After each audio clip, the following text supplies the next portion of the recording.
आपका हमारी आध्यात्मिक यात्रा में हार्दिक स्वागत है। आप सुन रहे हैं शिव महापुराण, जो सनातन धर्म के ही अनमोल ग्रंथों में से एक है।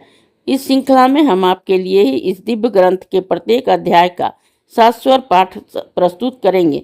आइए इस ज्ञान और धर्म की ही यात्रा को आरंभ करें। भगवान महादेव की महिमा और उपदेश से ही सजी इस पावन कथा के साथ ही ओम नमः शिवाय। 8वां अध्याय गोकर्ण में महाबल महात्म वर्णन। शिव जी बोले कि हे ब्राह्मणों, अब दक्षिण दिशा में ही पार्थिव शिवलिंगों को सुनो। कपिला नगरी में ही काल रामेश्वर नामक परम दिव्य शिवलिंग है, जिसका दर्शन करने से ही सब पाप दूर हो जाते हैं। इसी प्रकार पश्चिम सागर तट पर ही महासिद्धेश्वर नामक पार्थिव लिंग प्रसिद्ध है। उसी ओर गोकर्ण नामक है, वह उत्तम क्षेत्र है, जिसमें ही करोड़ों पार्थिव लिंग है। पथ पथ पर ही असंख्य तीर्थ है। इस गोकर्ण नाथ में ही सभी तीर्थों का पार्थिव लिंग की महिमा विद्वान है। वह साक्षात लिंग सतयुग में ही श्वेत वर्ण, त्रेता में अतिरथ कर्ण, द्वापर में ही पीत वर्ण और कलयुग में ही श्याम वर्ण हो गया।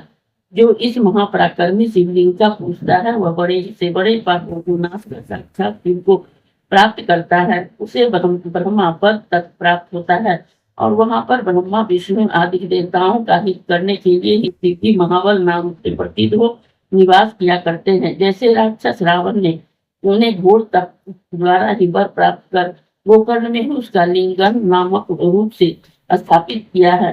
यहाँ ब्रह्मा विष्णु आदि सभी देवता महेंद्र, विश्वदेवा, मरुतगण, आदित्य, वसु, अश्विनी कुमार और तारागणों सहित ही चंद्रमा और यम, चित्रगुप्त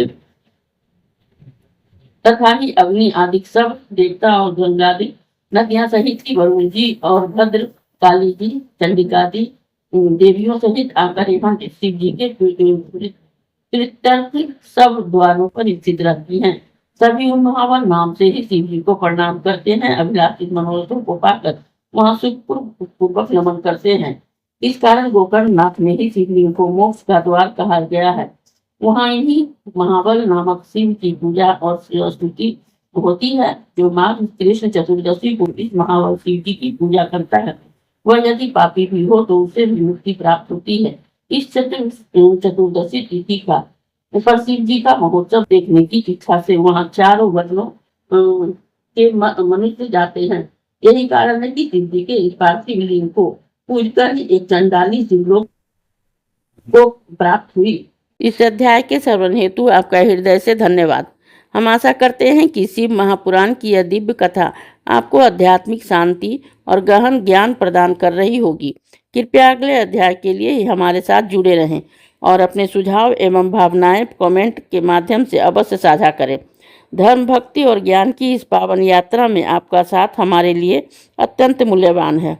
ओम नमः शिवाय। यदि यह प्रस्तुति आपको पसंद आई हो, लाइक करें, कमेंट करें, सब्सक्राइब जरूर करें, बेल आइकॉन दबाना ना भूलें ताकि अगला अध्याय आपसे छूटे नहीं। और इस पावन ज्ञान को ही शेयर करें अपने परिवार और मित्रों तक।